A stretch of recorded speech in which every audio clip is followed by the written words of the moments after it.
Welcome! Today we're making Vietnamese pho noodles. We'll create a rich, flavorful broth with beef bones and brisket, cook tender rice noodles, and top it with fresh herbs and beef. With a touch of lime, hoisin sauce, and sriracha, you'll have a delicious, authentic pho. Let's get cooking. Let's get started with the ingredients for our Vietnamese pho noodles. For the broth, we need 2 pounds of beef bones, preferably knuckle and marrow bones, which add a rich flavor. We also need 1 pound of beef brisket. For aromatics, grab a large onion and a 4-inch piece of ginger, both halved. We'll enhance the flavor with 5-star anise, 1 cinnamon stick. For cloves, 2 cardamom pods, 1 tablespoon of coriander seeds, and 1 tablespoon of fennel seeds. To season, we use 1 tablespoon each of sugar, salt, and fish sauce, along with 4 quarts of water. For the noodles and toppings, get 1 pound of rice noodles, or banh pho. We'll top it with 1/2 pound of thinly sliced beef sirloin, a cup of bean sprouts, fresh herbs like cilantro, Thai basil, and mint. Add some lime wedges, 2 to 3 thinly sliced green onions, and 1 to 2 red chilies, if you like a bit of heat. Finally, have some hoisin sauce and sriracha ready for serving. Now, let's prepare the bones and brisket. Start by placing the beef bones and brisket into a large pot. Cover them with water, ensuring everything is fully submerged. Turn the heat to high and bring the water to a boil. Once boiling, let it continue to boil for 5 minutes. This step helps to remove impurities from the bones and meat. After 5 minutes, carefully drain the water and rinse the bones and brisket under cold running water to wash away any scum or impurities. This will help ensure our broth is clear and clean. While the bones and brisket are parboiling, let's roast the onion and ginger. Take your halved onion and ginger and place them on a baking sheet. Hop them under the broiler in your oven and let them roast for 10 to 15 minutes, or until they become nicely charred. This charring adds a wonderful depth of flavor to our broth.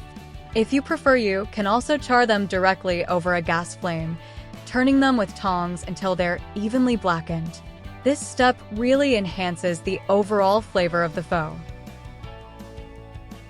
Now, let's prepare the broth. In a large stock pot, add the parboiled bones, brisket, and the charred onion and ginger. Next, take the star anise, cinnamon stick, cloves, cardamom pods, coriander seeds, and fennel seeds, and wrap them in a cheesecloth or spice bag for easy removal later. Add this spice bag to the pot. Then add 1 tablespoon of sugar, 1 tablespoon of salt, and 1 tablespoon of fish sauce. Pour in 4 quarts of water. Bring the mixture to a boil, then reduce it to a simmer. Skim off any scum that rises to the surface to keep the broth clear. Let it simmer for at least 3 hours, or ideally 5 to 6 hours for a richer flavor. Keep the pot partially covered to reduce evaporation and allow the flavors to meld beautifully. After the broth has simmered for several hours, it's time to strain it. Begin by removing the bones, brisket, onion, ginger, and the spice bag from the pot. Next, pour the broth through a fine mesh sieve into another large pot or bowl to remove any remaining solids. This will give you a clear, rich broth. Now taste the broth and adjust the seasoning if necessary. You can add a bit more fish sauce or salt to taste, ensuring the broth has a balanced and flavorful profile. Now, let's cook the rice noodles. Follow the package instructions for your specific brand. Typically, you'll start by soaking the rice noodles in warm water until they soften, which usually takes about 15 to 20 minutes. Once they're softened, bring the pot of water to a boil. Add the soaked noodles and boil them briefly, usually for about 1 to 2 minutes, until they are tender but still have a slight chew.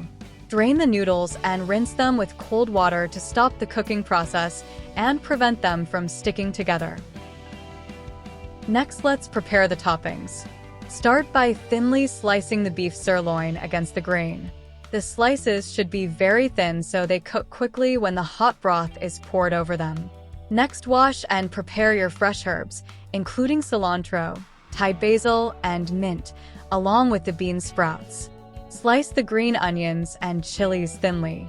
Having all these toppings ready will ensure your pho comes together smoothly when it's time to assemble the bowls. Finally, let's assemble your pho. Start by dividing the cooked noodles among serving bowls. Arrange the raw beef slices on top of the noodles. Ladle the hot broth over the beef and noodles. The heat from the broth will cook the thin beef slices perfectly. If you like, you can also add some slices of brisket. Top each bowl with bean sprouts, fresh herbs, green onions, and sliced chilies. Serve your pho with lime wedges, hoisin sauce, and sriracha on the side so everyone can season their bowls to their taste. And lastly, here are some tips for making the best Vietnamese pho noodles. First, for the best flavor, use a mix of knuckle and marrow bones. This balance gives you a rich, flavorful broth. When charring the onion and ginger, you'll add a nice depth and subtle smokiness to your broth. Remember to skim the scum off the broth regularly to keep it clear and free of unwanted flavors. Don't overcook the rice noodles. They should be tender, but still have a slight chew. Use fresh herbs generously for a burst of flavor and aroma. Finally, adjust the number of chilies to match your preferred spice level. Enjoy your homemade pho.